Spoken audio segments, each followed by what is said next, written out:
Welcome to the Infowars Nightly News. I'm David Knight. It's Monday, November 11th, 2013, and here are our top stories. Tonight, how the feds are tapping much more than your phone. Then, Infowars pays homage to our veterans. And even John McCain has issues with the NSA. That's next on the Infowars Nightly News. We don't need you anymore. The robots and combat droids and autonomous drones, land, sea, and air, and under the water are all going online. Well, on this Veterans Day, we need to remember that Forbes has reported that 1 million veterans from the Iraq and Afghanistan war are injured. All that can be said with certainty is that as of last December, more than 900,000 servicemen and women had been treated at the Department of Veterans Affairs hospitals and clinics since returning from war zones in Iraq and Afghanistan, and the monthly rate of new patients being added as of the end of 2012 was around 10,000 per month.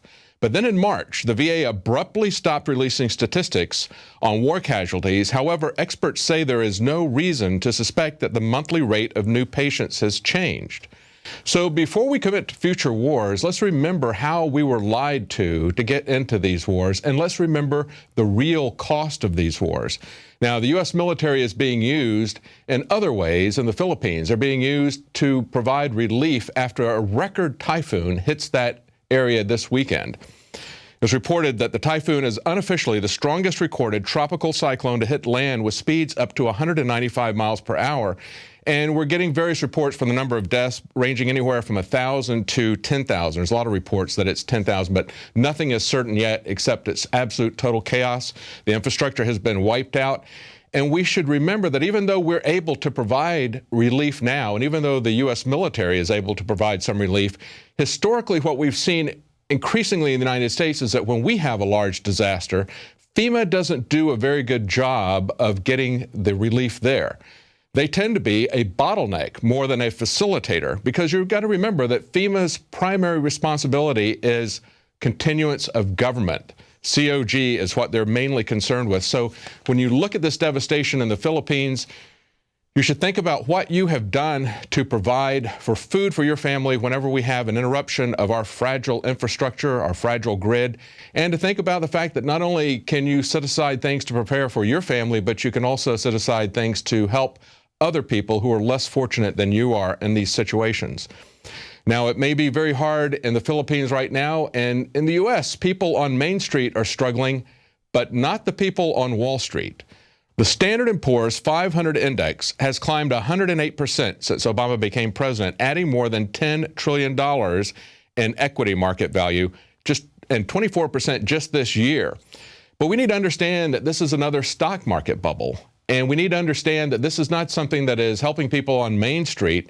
People are still losing their jobs, they're still losing their homes. This is something that is helping Wall Street, and it's a big boom to K Street, to the lobbyists, to the Washington politicians who are getting paid by the big corporations, by the big banks, who are giving a pass on legislation that would have curbed in the abuses that led to the crash in 2008. And we saw earlier this year, back in the spring, we saw that the Stock Act that Congress passed to a lot of fanfare that was going to rein in insider trading in Washington. It was going to provide transparency as to which stocks congressmen and their staff were buying. That was all quietly taken away this spring. And now we see that just 12 days ago, Congress got rid of another piece of legislation that was going to rein in the abuses of prior to 2008 and the last bubble that we saw. As part of the Dodd-Frank bill, they had prohibited only about 10% of the derivative trading that had happened prior to 2008, but now even that is gone. House Bill 922 passed with 70 Democrats and all the Republican congressmen except Walter Jones, John Duncan, and Tom Massey. They all voted to allow the banks to wildly speculate yet again. So Obama is really performing well for his masters. That would be the big banks, the big insurance companies. All those reforms that they talked about, that they bragged about, Dodd-Frank, the Stock Act, all those have been quietly done away with while nobody was looking. And if you think it would have been any different if we would have had McCain, consider the fact that all of the Republicans, except those three that I just named, all the Republicans in the House voted to get rid of the derivatives restrictions. And it was only about 10% of the derivative restrictions that were even put on there by Dodd and Frank. They got rid of even those. And it's not just our money that would have been affected with McCain in the same way. It's also our liberties. Look at this story. He came out today and said that the NSA chief should be fired. He said that Keith Alexander, the head of the United States National Security Agency, should be fired or forced to resign for letting contractor Ed Snowden have access to the information he ultimately leaked. Now, see, he's saying that he should be fired because that information got out. Not that he should be fired because he acted illegally, because he spied on all Americans in a dragnet manner, because he violated everybody's Fourth Amendment. No, he should be fired because that information got out, because he embarrassed McCain and the rest of them. But actually, McCain's not really embarrassed. When they asked him about the spying on Angela Merkel, the prime minister from Germany, he said they did it because they could do it. That's an amazing admission. There's not any controlling legal authority on them. It's just if they've got the capability to do it, they do it. He pointed out these are people with enhanced capabilities that they've developed over the last decade or so. And so they were sitting around and said, we can do it. So they just did it, said the senator. And obviously he doesn't have any problem with that. He only has a problem with the fact that we found out about it. And then of Snowden and Russia, he said, it's a slap in the face of all Americans. Now is the time to fundamentally rethink our relationship with Putin's Russia. See, he thinks that it's a slap in the face of Americans that someone who is blowing the whistle on illegal activity had to escape to Russia. No, the slap in the face is that they refuse to do anything about it. They allow high-ranking officials to lie to Congress, which is a felony, and nothing is done about it. They merely get mad about the fact that these criminal actions were exposed. Now, we also had Representative Sensenbrenner go to the European Parliament and slam the NSA. And this is kind of unusual because this is the same Sensenbrenner who introduced the Patriot Act. He authorized the Real ID Act. And he even walked out of the House committee hearings one time on Gitmo because they were talking about human rights violations. He didn't want to talk about this. This is also the Sensenbrenner who advocated last year amending the Espionage Act of 1917 to enable the prosecution of journalists. So Sensenbrenner goes to the European Parliament and he says that he's now going to introduce the Uniting and Strengthening America by Fulfilling Rights and Ending Eavesdropping, Dragnet Collection, and Online Monitoring Act. He calls it the USA Freedom Act. They love to come up with these contrived acronyms that are absolutely ridiculous. He says the title intentionally echoes the Patriot Act because it does what the Patriot Act was meant to do, strike a proper balance between civil liberties and national security. That is the big lie. You do not balance liberty against security. If you give up your liberty, all you're going to get is slavery. There is no balancing act here. And this is from the same person who has given us nothing but encroachments, massive encroachments on our civil liberties, destroying the Constitution. And now he's got some act that he claims is going to get everything back in some kind of a phony balance. What's going on is that 6 days ago, he announced that he's running for re-election. He knows which way the wind's blowing. He knows that people are upset about what the NSA is doing. And so he's merely trying to cover for himself, saying that even he is concerned about the direction that his own legislation has taken. But look at this story from Paul Joseph Watson. The feds are now deploying a national spy system of microphones capable of recording conversations. He says the revelations of Ed Snowden shone fresh light on NSA spying targeting the American people, but what has gone largely unnoticed is the fact that a network of different spy systems, which can record real-time conversations in public, are already in place throughout many urban areas of the U.S., as well as in technology products that we buy and use on a regular basis. They're no secret, but they are hiding in plain view. Now, if you remember back to the video that we've referred to many times and we showed many times here at Infowars, the one where Tom Mabe, the comedian, went around and he had headphones, he had a boom mic and a wire so that it looked like he was recording. He's dressed up like a Secret Service agent in a black suit with black sunglasses. But they're actually doing it the same way that Tom Mabe did in his comedy skit. The only difference is you don't see a man there. And the only difference is that the technology is much better than one man standing over your the two of you with a microphone. Well, coming up right after the break, we've got more on Veterans Day, and the Obamacare scandals keep piling up. Stay tuned.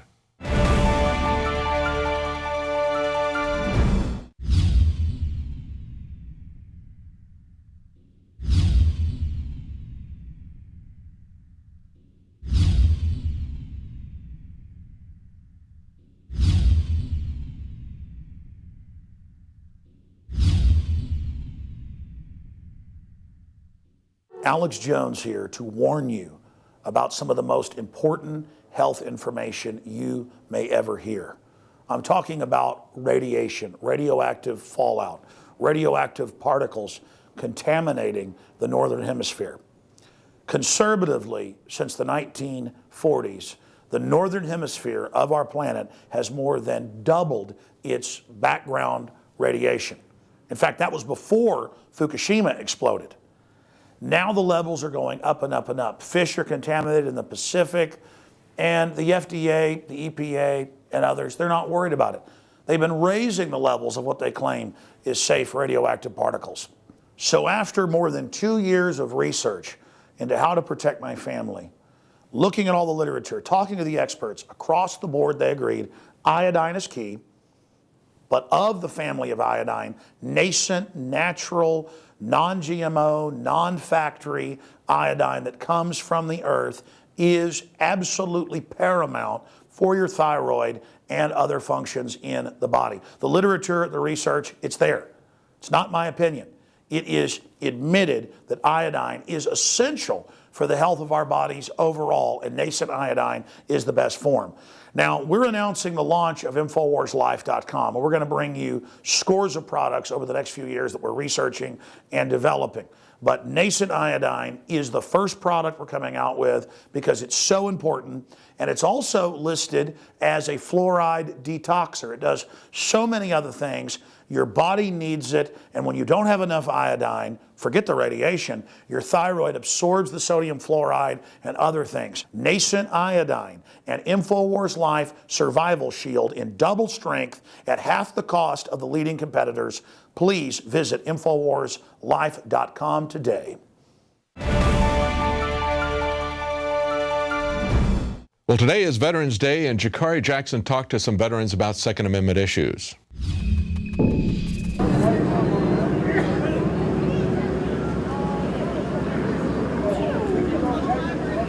Sir, what brings you out here today? Oh, the Veterans Days Memorial Ceremony.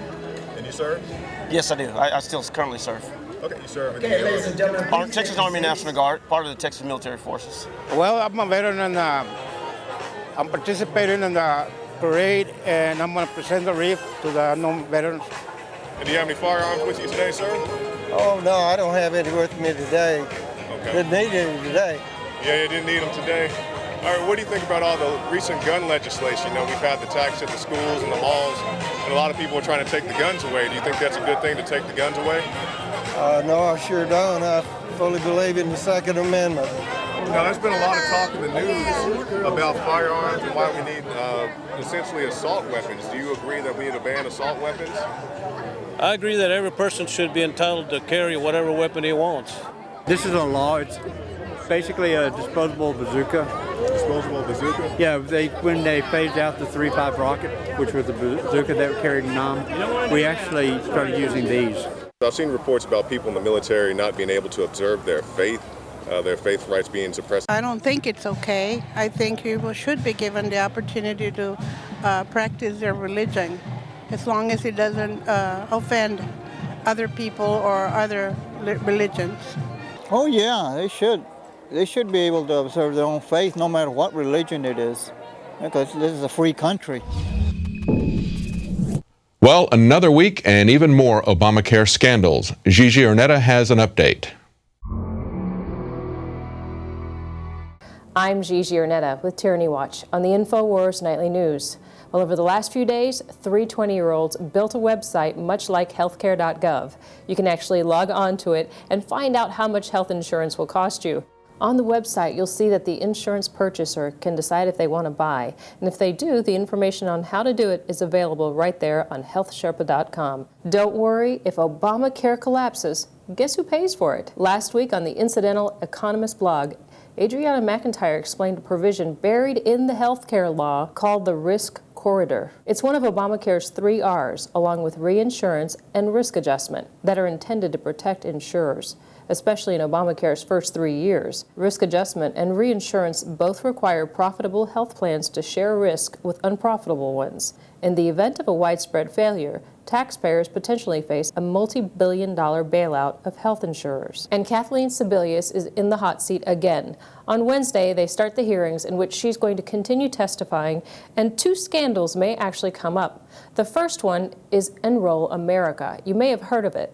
First, federal law prohibits governmental regulators, such as HHS, from soliciting funds from entities that they regulate. Sebelius claims she did not solicit from these HHS-regulated groups, but admits to contacting them and talking to them about Enroll America.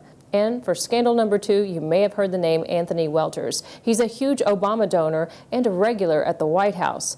He's also the executive vice president of a company named United Health Group. He's already made millions from Obamacare because United Health Group owns QSSI, a software company responsible for a large portion of healthcare.gov. There's also something called an anti-kickback law, which Sebelius seems to think that Welters is immune to. Sign up for PrisonPlanet.tv today and give your username and password to up to 10 people. Kathleen Sebelius will be answering questions about these scandals and other things this week as she continues to explain her management of Obamacare. I'm Gigi Arnetta for Tyranny Watch on the Infowars Nightly News.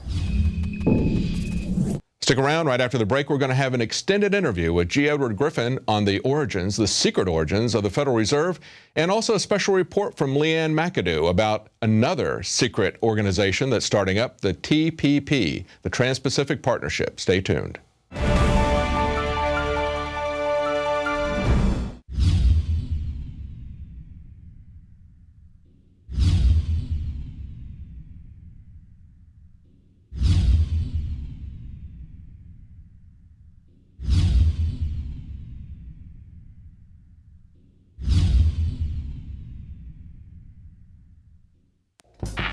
We're on the march. The empire's on the run.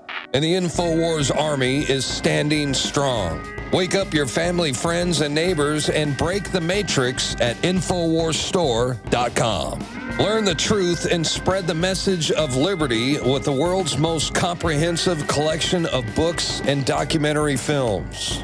Maintain a healthy metabolism and energize your body to perform at peak health with Survival Shield Nascent Iodine.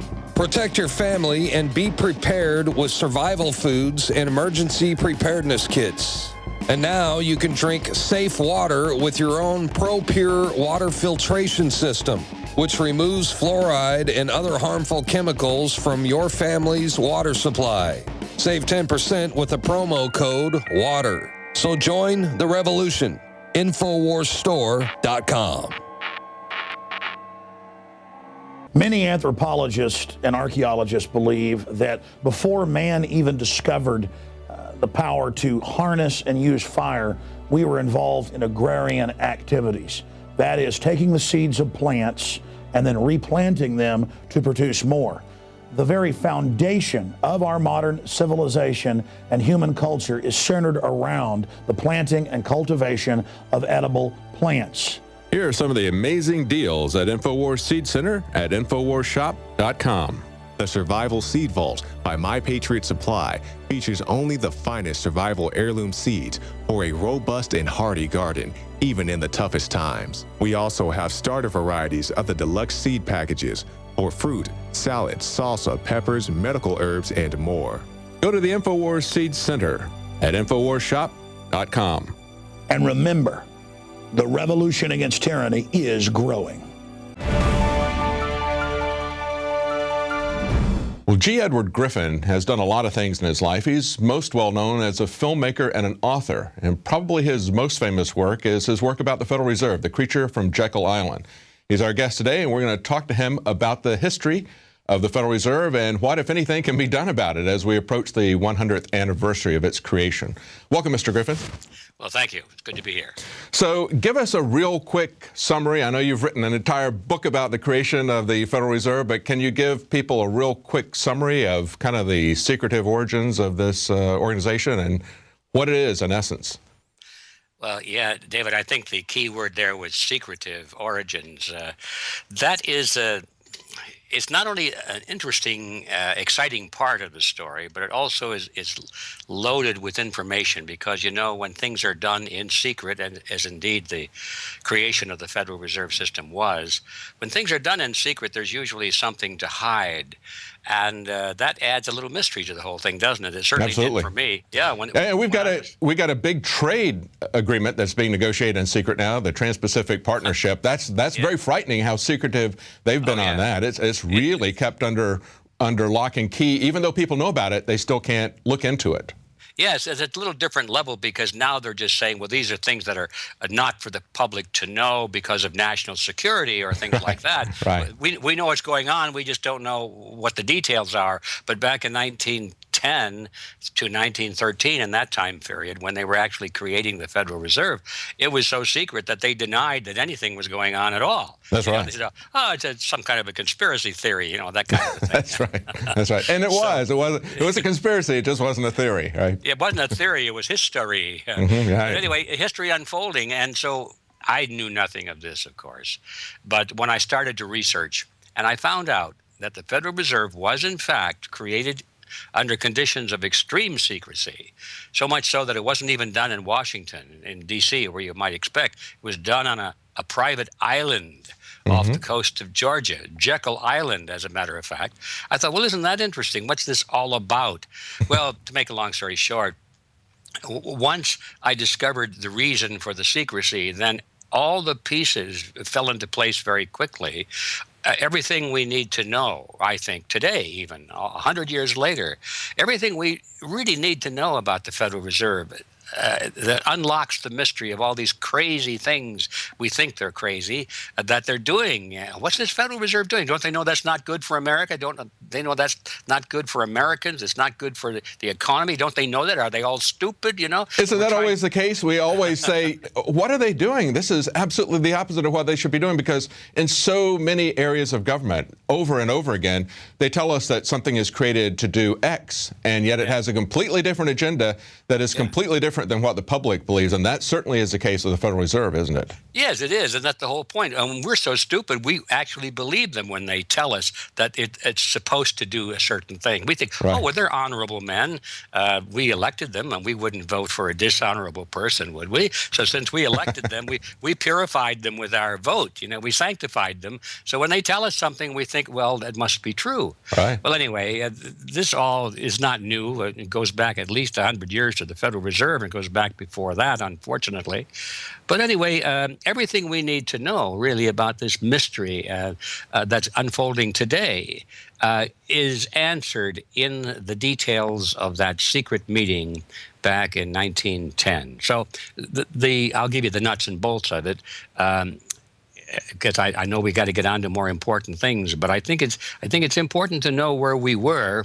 Right. If we know where we are, which is hard enough to figure that out sometimes. That's right. But if all we know is where we are, we don't know which direction we're heading. In order to get a sense of direction, is to find out where we're going to be, we have to know where we came from. So we can get 2 points lined up and then have a straight line and we can see where we're headed. So we need to go back in history now and then. And so we go back to 1910.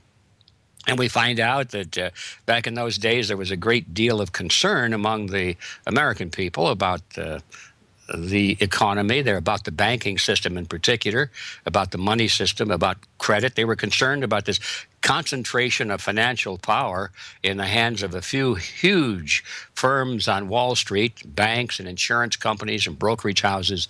And they knew that somehow these very wealthy, powerful financiers were dominating the country because they had control over the flow of money and credit and everything. And they said, we've got to break this because we know it's not good for America. So there was a pressure at that time to what they called break the grip of the money trust. That was a phrase that it was used over and over again.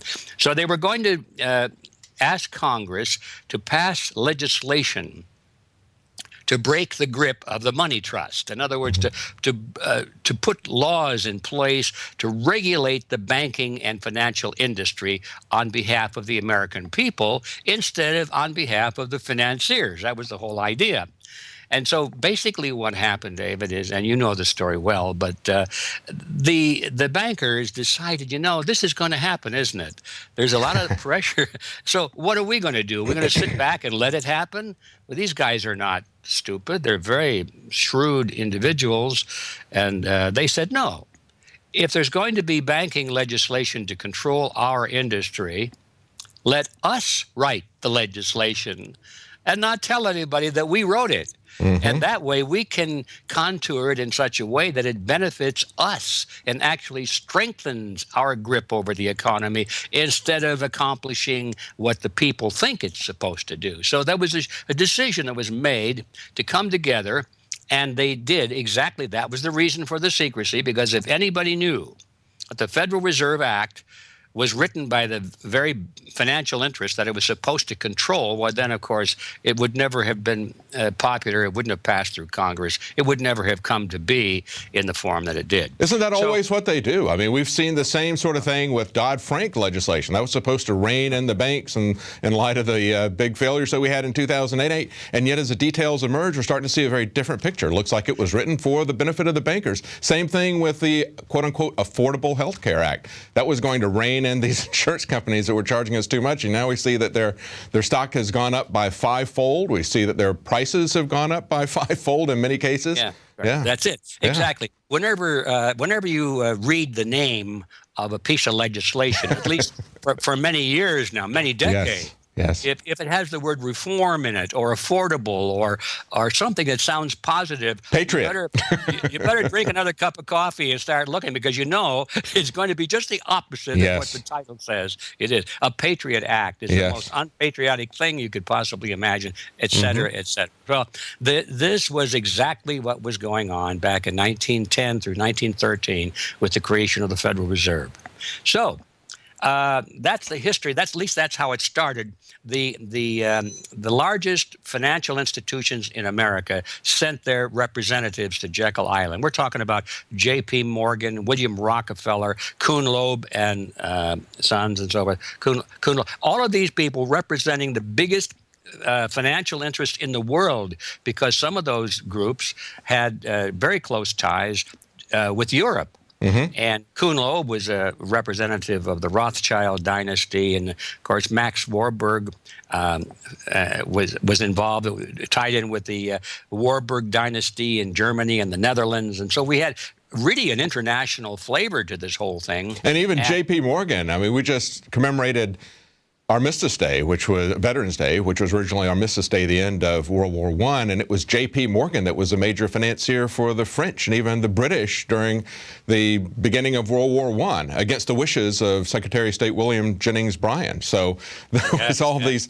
there was all this stuff going on. You know the history well. J.P. Morgan was more European than he was American. His roots were really in London, and all of his business connections and his wealth was really derived through the Bank of England. And even though he was an American citizen, his heart and his mind and his upbringing and his culture was all Britain. Absolutely. Mr. Griffin, hang on right there. We want to continue this. I want to ask you some questions about what we can do about the Fed, but we're out of time in our regular segment. We're going to be right back after the break. Well, that's the end of our show tonight, but if you're a Prison Planet subscriber, stick around for the rest of the interview. We're going to talk about a lot of different things. We're going to talk about solutions. We're going to talk about Bitcoin. We're even going to talk about the carbon credit scheme, so stay tuned. Stay tuned after the news for more special reports. Now you can watch The Alex Jones Show live as it happens at Infowars.com/show. You'll find links to all of our content there and a free 15-day trial for Prison Planet TV. More than 60 movies and documentaries all in one place at Infowars.com/show.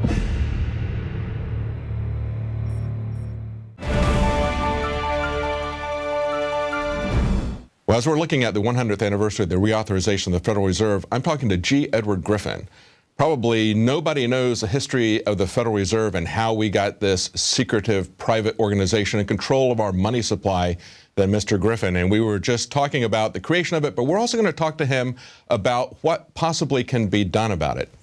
Mr. Griffin, you were just talking about the creation of the Federal Reserve, how it was done in secret, and how important it is that we understand what it really is and the perverseness of these major moves that the government makes in secret. Go ahead, continue.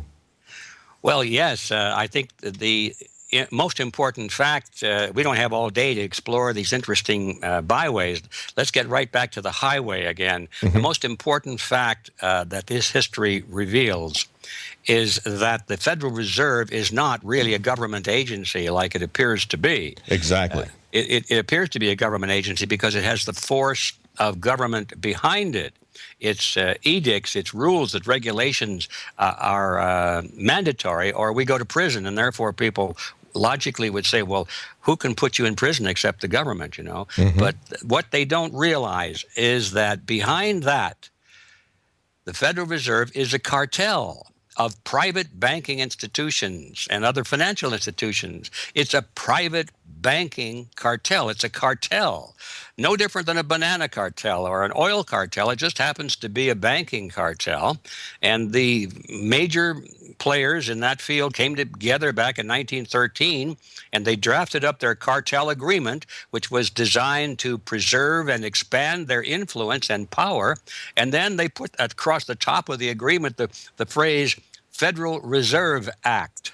And then they took it to Congress, and they convinced the idiots in Washington to pass it into law. That's right. Basically what this is all about. Well, you mentioned that people are assuming that it's a government entity because it has the power of government, and yet it has more power than our government, doesn't it? We just had a poll that came out from Rasmussen repeating the results that they had 4 years ago in 2009. 2009, they had 79% of the people wanted to audit the Fed. Today, that's roughly the same number, 74% within the margin of error of that poll.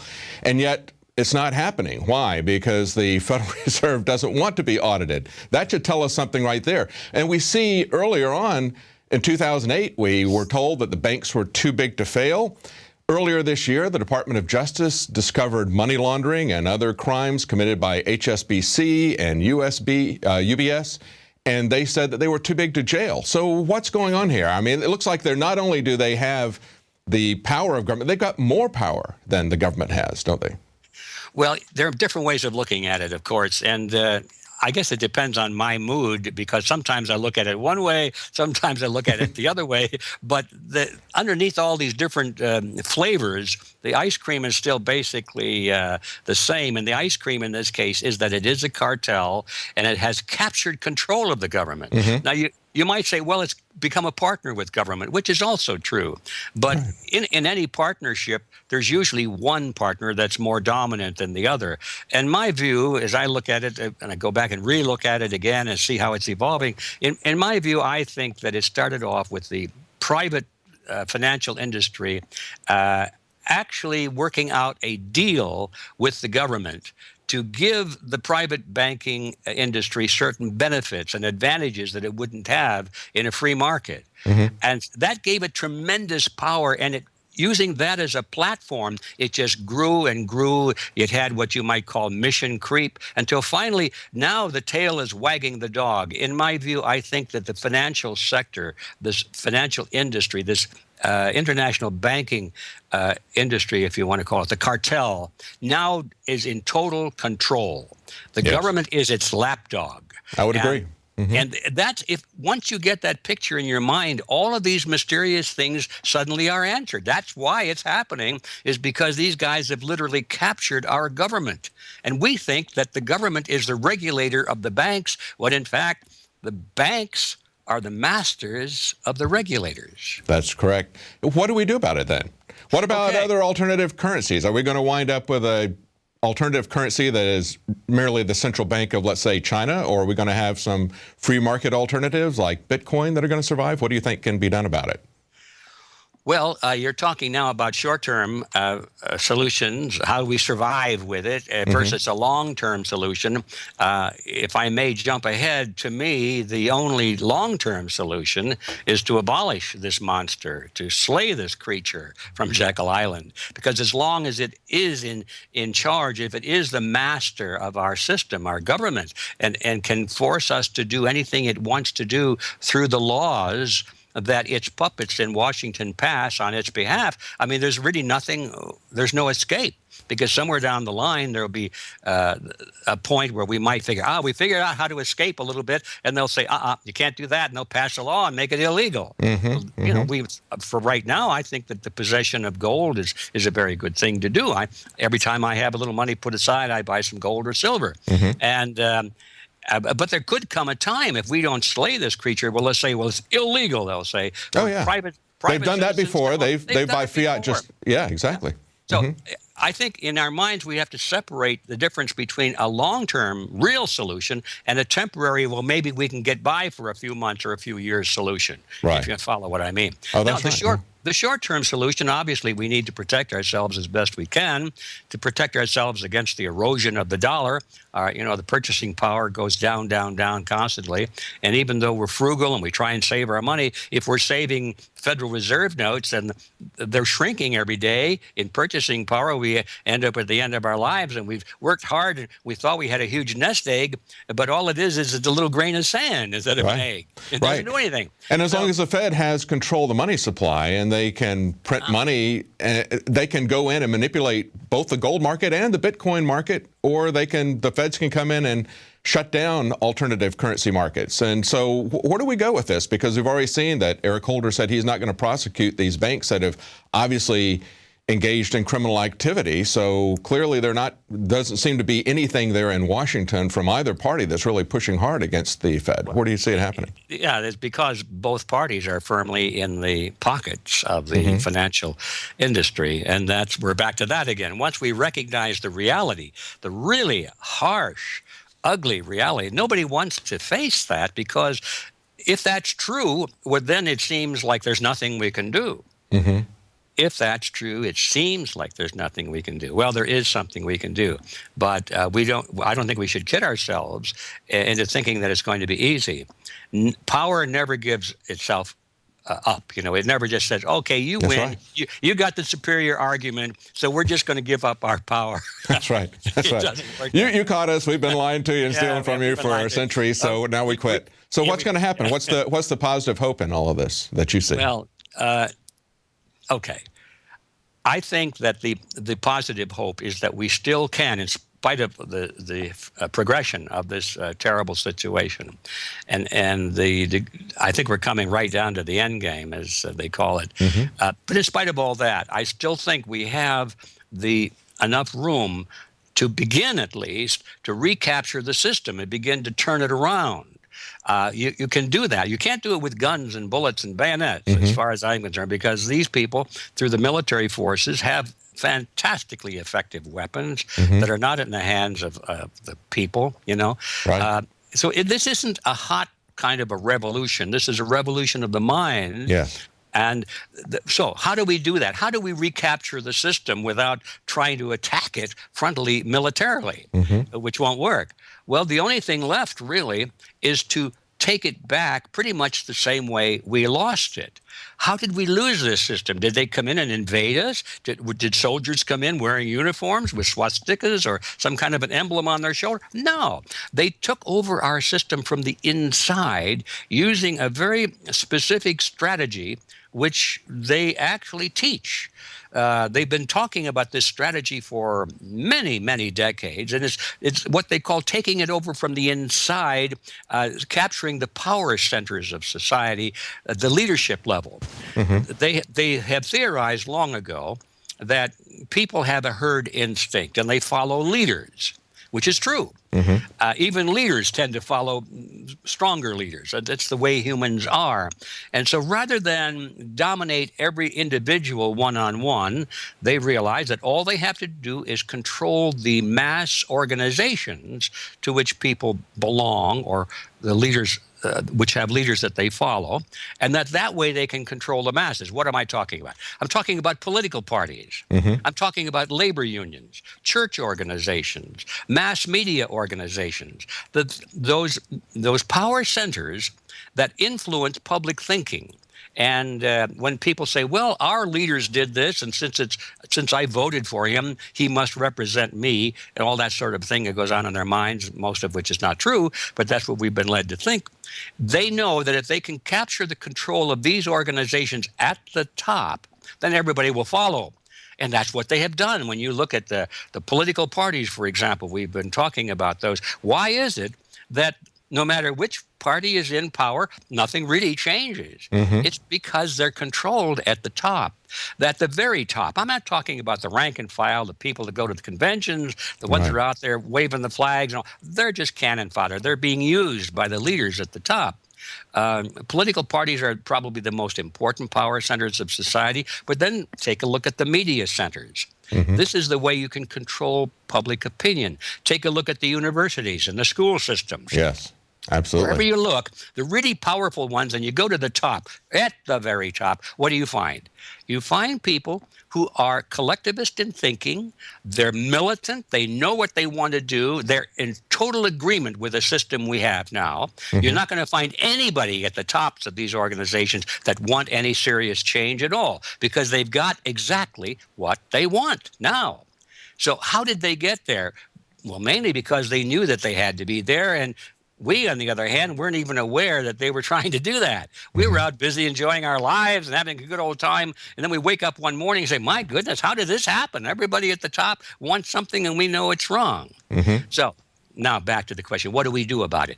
It is possible, I am totally convinced, for us to go back into these power centers of society, and if we work together and organize and network and have a common creed, we know what we believe in, what we want, as well as what we don't want, then we can begin to take back control of these power centers. I think it can be done. No, the question is, can it be done quickly enough? The word enough. Yes.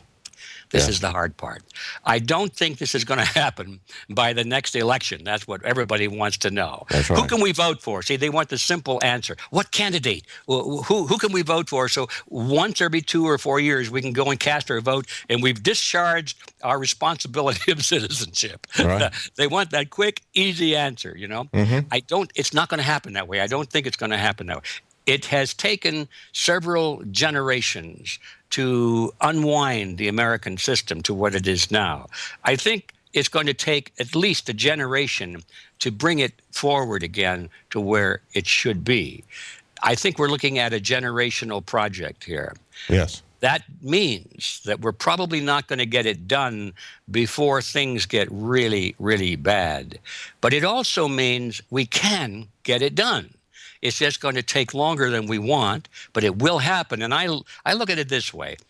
What we're doing right now, even with this interview, in a way, we're laying the foundation. We're spreading the word. We're giving a vision, an enlightenment to people that maybe hadn't seen it quite this way before. And some of those people are going to become active in helping us lay the cornerstone, the foundation of this new system that we'll build back up again. It's going to take a generation, but we're building the foundation right now as we speak. And once that process starts, and I know it has already started, you can't stop it.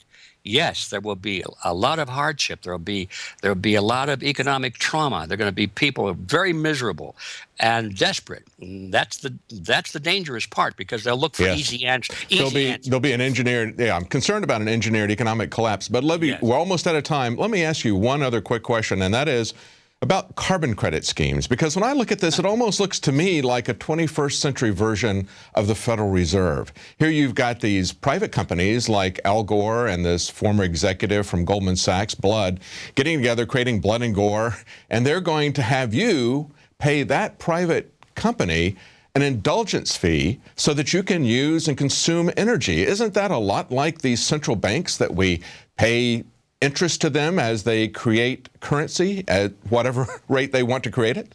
Well, Dan, that's a very interesting analogy. I think it is a lot like that, because that's the very reason that these cartels always go into partnership with government, is so they can use the coercive quality of government, the power of government, to enforce what they want. The thing about cartels and monopolies is that they cannot maintain themselves unless they have the force of government on their side.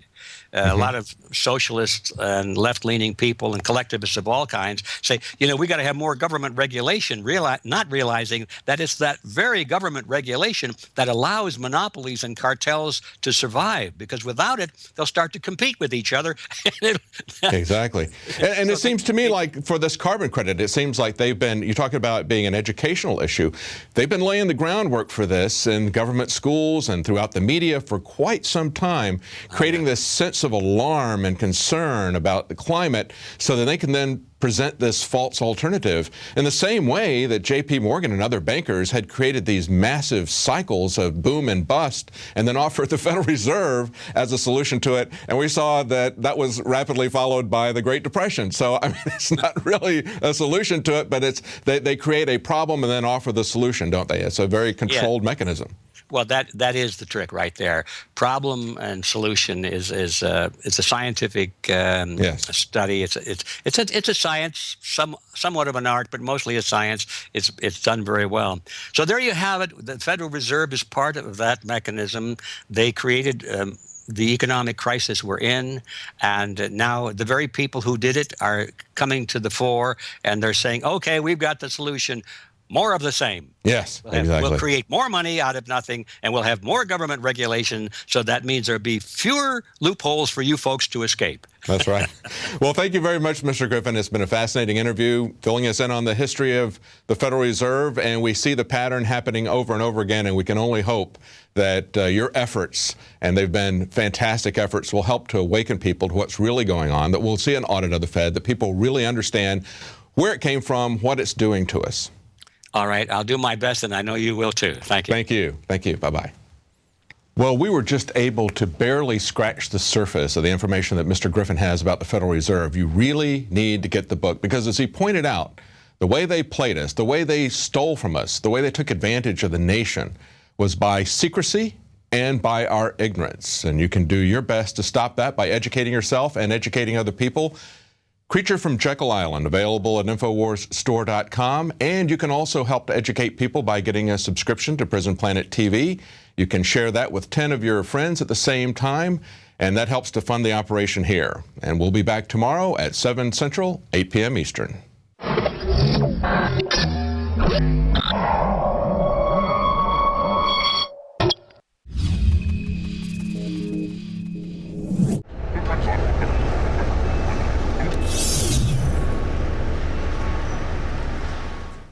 The Trans-Pacific Partnership is a proposed free trade agreement that will literally sign the globe over to corporate control. And as it stands, we, the people who will be most affected by this contract, won't be able to see how our sovereignty and our planet is being raped and ransacked in the name of potential profit margin until it is too late. TPP negotiations have taken place under a freakish cloak of secrecy, denying all but a very few any input into the terms of the agreement. The only people who have had access to the negotiations are 600 advisors, none of whom work for Congress, and 500 of which are corporate lobbyists. Even though the press, the public, and most members of Congress haven't seen details of the negotiations, the Obama administration hopes to fast-track the TPP by the end of this year. And the Obama administration has categorized the deal as classified information. Congressman Alan Grayson was permitted to review the document after filing a Freedom of Information Act. However, he was not allowed to comment on it. Here is what he did have to say about the TPP. The result will be soon evident to everybody. When the agreement does get released, you'll see massive giveaways of our sovereignty, massive efforts to undermine the middle class in this country, massive efforts to keep us from making the decisions that we need to do to make ourselves safe, to keep ourselves healthy, and to actually have the kind of life we want to have.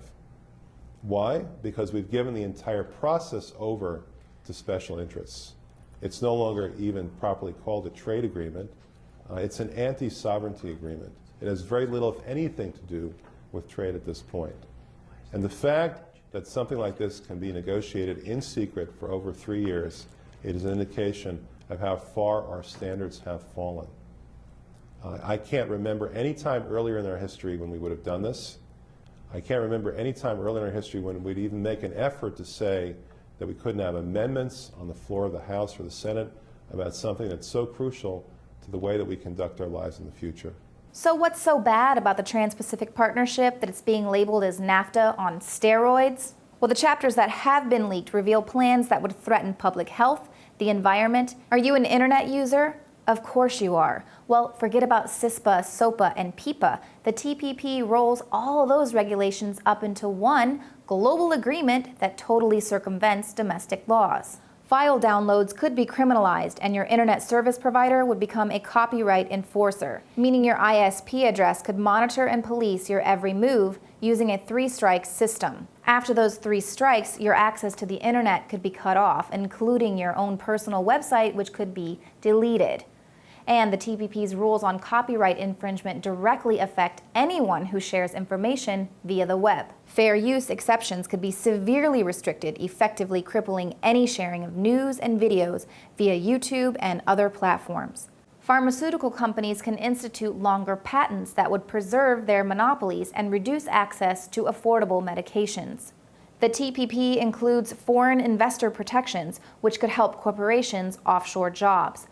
Negotiations include financial deregulation and loss of oversight that could lead to even worse financial meltdowns than what we've experienced. And perhaps the most crippling sovereign countries. Foreign corporations could pummel nations financially if that nation considers a domestic law that will curb expected future profits. For instance, if a country refuses to grow GMO crops, rather than respecting that nation's sovereignty, biotech giants can sue the country for cutting into their profits, and then international tribunals could impose economic sanctions on that country until their ban on GMOs is lifted. This is a huge concern for citizens all over the world, so why aren't these contracts being made available for public review? Well, a group hopes to do a little crowdsourcing and expose this contract. Just Foreign Policy has launched a free TPP campaign to reward WikiLeaks if it is able to make the negotiating text of the Trans-Pacific Partnership public. So far, the group has raised more than $50,000 from concerned citizens who refuse to acquiesce while corporate cronies decide our fate. We have got to call our representatives and demand that they find out what is inside the Trans-Pacific Partnership. We have to know what's in store for us so we can do something about it before it is too late. Reporting for the Infowars Nightly News, I'm Leanne McAdoo.